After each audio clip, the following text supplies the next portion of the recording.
नमस्कार, मी उषा फूड मंत्रामध्ये तुमचे स्वागत आहे। प्रत्येक गृहिणींची एकच समस्या असते रोज, आज खायला काय बनवायचं, आज भाजी काय बनवायची। प्रत्येकाच्या घरी रोज भाजीचा प्रॉब्लेमच असतो, काय भाजी बनवायची आणि तीच भाजी खाऊन कंटाळा आलेला असतो। त्यासाठी आज मी तुम्हाला एक आगळी वेगळी रेसिपी दाखवणार आहे। ह्या प्रवासामधली माझी तिसरी रेसिपी आहे।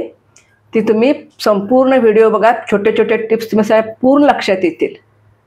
माझा संपूर्ण व्हिडिओ बघा, तुम्हाला नवीन नवीन टिप्स दाखवते मी आणि आगळी वेगळी माझी ही रेसिपी आहे। तर मग आगळ्या वेगळ्या रेसिपीसाठी मी तुम्हाला साहित्य सगळं दाखवते। त्यासाठी साहित्य काय काय लागतं ते, त्यासाठी हे 2 टोमॅटो लागतात, कच्चे टोमॅटो। ह्या 15 ते 20 हिरव्या मिरच्या लागतात। अर्धा कप शेंगदाणा आहे। हा शेंगदाणा माझा गावचा आहे म्हणून हा लालसर आहे, शेतामधला आहे। आणि 1 कवड खोबऱ्याची ती बारीक बारीक चिरून घेतली मी। आणि 1 गड्डी लसूण आहे, 1.5 इंच आलं आहे, अर्धा कप कोथिंबीर आहे आणि 2 टीस्पून तीळ आहेत, अर्धा टीस्पून जिरे आहेत। हे टेस्टसाठी थोडासा गूळ आहे आणि चिमूटभर हिंग आहे आणि 1 टीस्पून नमक आहे, मीठ आहे।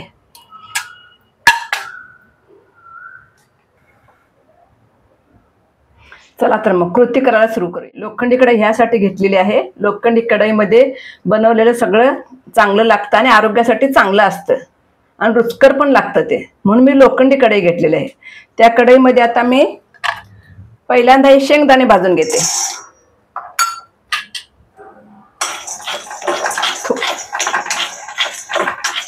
थोडेसे खरपूस काळे काळे डाग पडून भाजून घ्यायचे।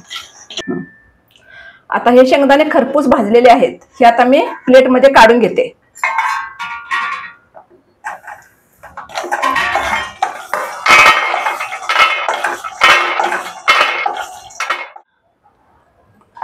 आता लो फ्लेम करून थोडेसे अगदी गरम करून घ्यायचे, जास्त भाजून घ्यायचे नसतात ते, थोडेसे अगदी गरम करायचे।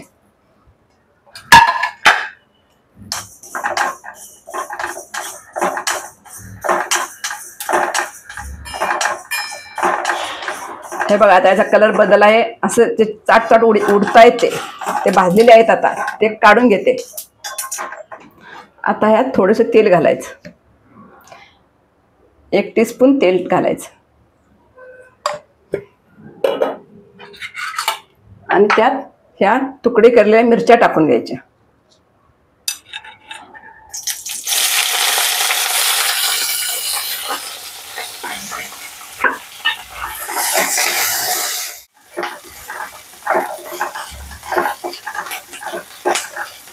मिरचींचा कलर बदललाय, काळे काळे डाग आले। आता ह्यामध्ये 2 टोमॅटो आपण चिरून घेतलेत ना, ते 2 टोमॅटो टाकायचे।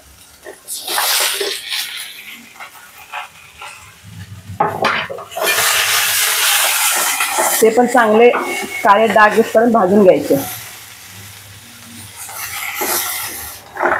बघा, आता हे चांगले भाजले आहेत, मिरच्या पण आणि टोमॅटो पण हे चांगले भाजले आहे। ह्याला आता काढून घ्यायचे।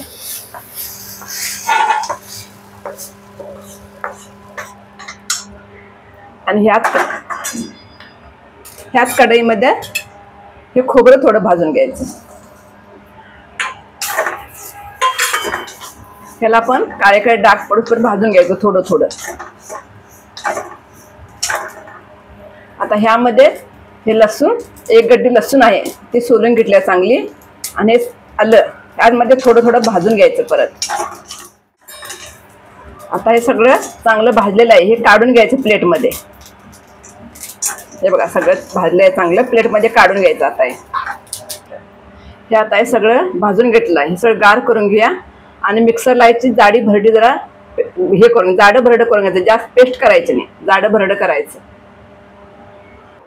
आता या शेंगदाणे साल काढायचे आणि हे पण त्या वाटणामध्ये टाकायचं। चला आता ह्याला फोडणी देऊन घेऊया। या फोडणीसाठी ना मी तूप वापरते, तुपामुळे टेस्ट छान येते। हे घरचं तूप आहे, मी घरी बनवलेलं तूप आहे हे।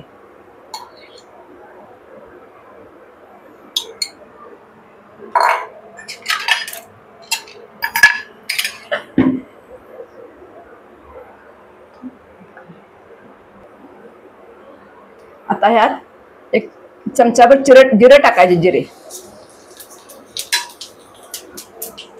जिरे चांगले असे फुलले का नाही, त्याच्यानंतर मग त्यात हिंग टाकायचा. हिंग कसा मस्त फुलला बघा. त्यानंतर हे मीठ टाकायचं. आता हे बघा मिक्सरला कशी मी जाडी भरड करून घेतली. आता ही भरड ना फोडणीमध्ये टाकायची आहे.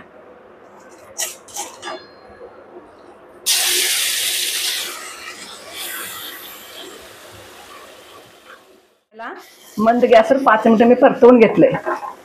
ही भाजी ना 8 दिवस बिना फ्रीज बाहेर राहू शकते. प्रवासाला न्यायसाठी भाजी चांगली आहे. ही रुचकर आणि टेस्टी छान लागते. हे बघा कशी दिसते छान. आता भाजी खाण्यासाठी रेडी आहे. चला आता सर्व करूया. माझी ही ठेचा भाजी बघा कशी छान दिसते. ठेचा भाजी, दही आणि भाकरी किती मस्त दिसतं. बघता क्षणी तोंडाला पाणी सुटलं अशी ठेचा भाजी आहे. तुम्ही एकदा नक्की करून बघा. जर तुम्हाला आवडली असेल तर मला लाईक करा आणि सबस्क्राईब करा आणि पुढे शेअर करायला विसरू नका. धन्यवाद.